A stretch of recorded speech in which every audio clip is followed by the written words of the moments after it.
Donc, le Sénégal, en ses débuts de troubles, fait face à une dictature réelle.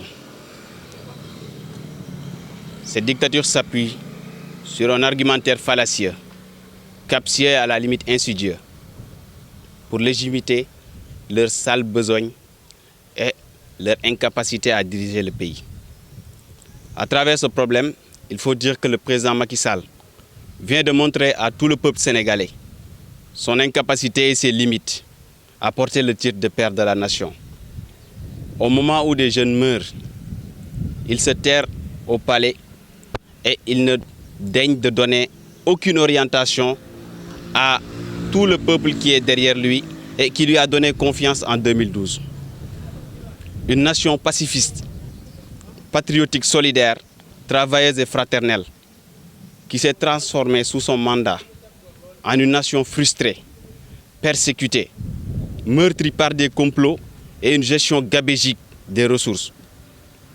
Une loi manipulée à des fins politiques.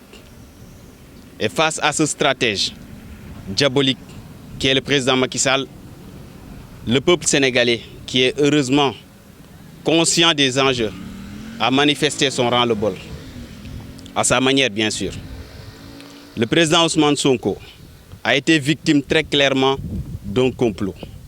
Nous pouvons citer des dizaines de vices sur l'affaire du soi-disant viol, non seulement, mais des incohérences évidentes et discriminatoires des récits de Adji Sarr. En plus de cette affaire, d'autres charges tirées par les cheveux sont mises sur le dos de notre leader. Nous prenons maintenant en témoin l'opinion internationale, les organisations des droits de l'homme, nos guides religieux, que ce qui se passe en ce moment au Sénégal est de la responsabilité exclusive de Macky Sall, qui a à lui seul la possibilité et surtout l'obligation d'apaiser le peuple. Aux députés de l'Assemblée nationale, nous leur disons qu'ils ont rendez-vous avec l'histoire. Nous vous demandons d'être aux côtés du peuple qui vous a élu.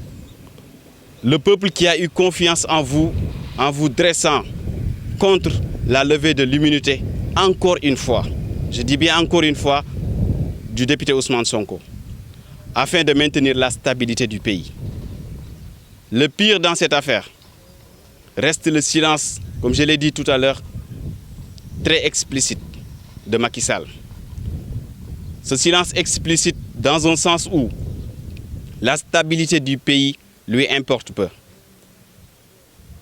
Comme on nous l'a toujours dit, à une loi injuste, nul n'est tenu d'obéir. De tels propos ont été tenus dans l'Antiquité tardive. Ils sont pourtant applicables à notre pseudo-démocratie, qui n'est autre qu'une réplique de la vision machiavélique, barbare, irréfléchie et ironique de la gestion du pouvoir.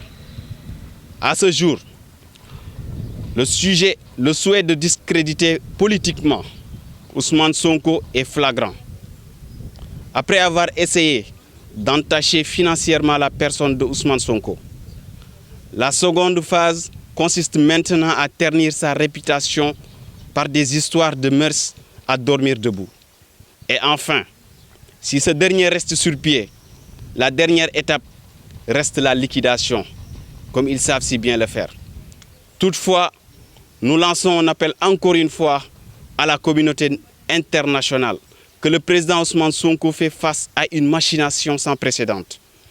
Et après avoir déclaré, lors de sa dernière déclaration, de ne souffrir d'aucune maladie mortelle, tout ce qui lui arrivera, je dis bien, tout ce qui lui arrivera entre les quatre murs de cette prison est de la responsabilité de Macky Sall.